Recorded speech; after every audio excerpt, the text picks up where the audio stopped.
Coba tanya, mana kartu anggotanya? Kalau mantan itu kan, misalnya saya mantan dulu, orang mana dulu keanggotaannya? Terdaftar di cabang mana? Ya, coba tanya, siapa ketua pusat Salafi Indonesia? Manhaj Salafi itu bukan organisasi, dia itu pemahaman. Dia juga manhaj bukan untuk dipilih, dia adalah kewajiban. Siapa yang mau beragama tidak dengan manhaj salaf, maka pasti ada bid'ah dan khurafat pada dirinya. Meskipun tidak semua bid'ah, tapi pasti ada cirinya. Karena memang manhaj-manhaj yang bukan manhaj salaf itu bid'ahnya ada ciri khasnya. Ada sebagian manhaj ciri khasnya adalah dakwanya selalu dimulai dengan politik. Ada sebagian manhaj ciri khasnya adalah yang bukan kelompoknya kafir. Ada sebagian manhaj yang ciri khasnya adalah suka dengan hadis-hadis tidak sahih dan ngajak-ngajak kaum muslimin untuk tiap bulan keluar itikaf di masjid 3 hari. Mereka menamakannya khuruj. Dalam 1 tahun mereka khuruj 40 hari. Nanti ada lagi yang bukan manhaj salaf, bid'ahnya adalah atau kesesatannya ciri khasnya benci dengan sahabat Nabi. Ada sebagian yang bukan manhaj salaf, ciri khasnya adalah suka beriktikaf di kubur. Nah, siapa yang tidak mau bermanhaj salaf, pasti nanti ada kebid'ahan atau khurafat ciri khas pada dirinya. Dan sebenarnya kita bisa bilang kalau Anda merasa diri Anda dulu salafi, sekarang sudah tidak, maka kita khawatir itu sebenarnya hidayah yang tercabut dari diri Anda. Manhaj salaf itu pemikiran yang harus ada pada diri seseorang supaya dia tidak jatuh ke dalam kesesatan. Maka kalau sekarang ada yang mengatakan dia mantan salafi, berarti ada jalan kebenaran yang cabut dari dirinya. Di Indonesia ini memang ada sebagian ustadz 2 model. Antara mengatakan dirinya mantan salafi atau yang mengatakan dirinya saya salafi tapi seperti dulu lagi. Itu ada. Contoh yang mengatakan dirinya mantan salafi itu ada. Kita perhatikan atau ustadz-ustadz yang bilang sebenarnya orang ini dulunya maunya dakwah di kalangan salafi. Tapi karena nggak diakui ilmunya, catat ya, tidak diakui keilmuannya, nggak dikenal belajar dari mana.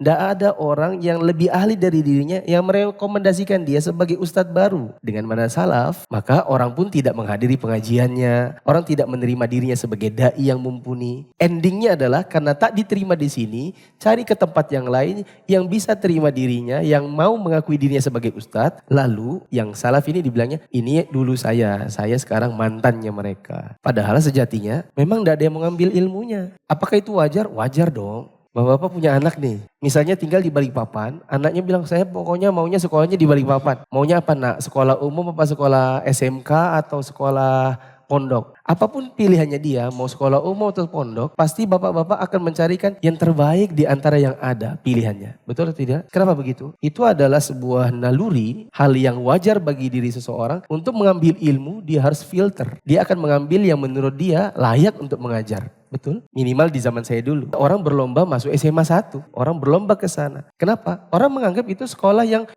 nanti saya pengennya ke UGM. Jadi kalau ke sini itu kayak lompat gitu. Kayak naik kelas misalnya. Maksudnya adalah orang juga mau pilih sekolah itu kan pilih-pilih. Wajar karena mereka maunya menimba ilmu dari orang yang mumpuni. Kalau ada seorang da'i baru datang di Balikpapan. Siapa namanya? Fulan. Itu pasti orang kan bertanya. Gelarnya? Kalaupun tidak ada gelarnya. Dulu sekolah di mana? Mondok di mana? Kuliah di mana? Kenapa orang perlu bertanya? Karena orang kalau mau ngambil ilmunya harus tahu dulu latar belakangnya. Itu tidak. Ini direkomendasikan tidak sama para ulama? Enggak salah sama ulama. Sama guru-gurunya. Kalau ada orang berkata, oh dia dulu dia alumni pesantren Al-Irsyad. Oke, pesantren Al-Irsyad banyak alumninya. Direkomendasikan tidak oleh guru-gurunya. Itu jadi pertanyaan. Oh dia keluar dari Madinah. Dia itu khirij Madinah, alumni Madinah. Oke, alumni Madinah. Banyak alumni Madinah ribuan. Dulu waktu dia kuliah di Madinah, track recordnya bagus enggak? Jangan-jangan nilainya CD. Kalau dapat beasiswa kerjanya melancong keliling Saudi. Dan sibuk sama itu lupa dia kuliah. Banyak bener. Jadi orang akan memfilter. Nah itu versi pertama. Itu contoh ada orang mengatakan, saya mantan salafi. Sebenarnya dia bukan mantan salafi. Dia adalah orang yang dulu maunya dakwah di manhaj salaf. Tapi gak diterima. Karena tidak diakui keilmuannya. Lalu mencari tempat yang di situ dia bisa bernaung. Yang di situ dia bisa diterima orang. Diorangkan, diustadkan. Lalu mengatakan dirinya mantan salafi. Ada juga seperti di ini salah satu ustadz yang dulunya senior. Dia kalau dia bukan mantan salafi, dia mengatakan saya salafi, tapi tidak seperti dulu lagi, tidak kayak yang mereka-mereka. Kalau kita tanya, emang kalau ustadz sekarang gimana? Oh saya kan gaul sama ini.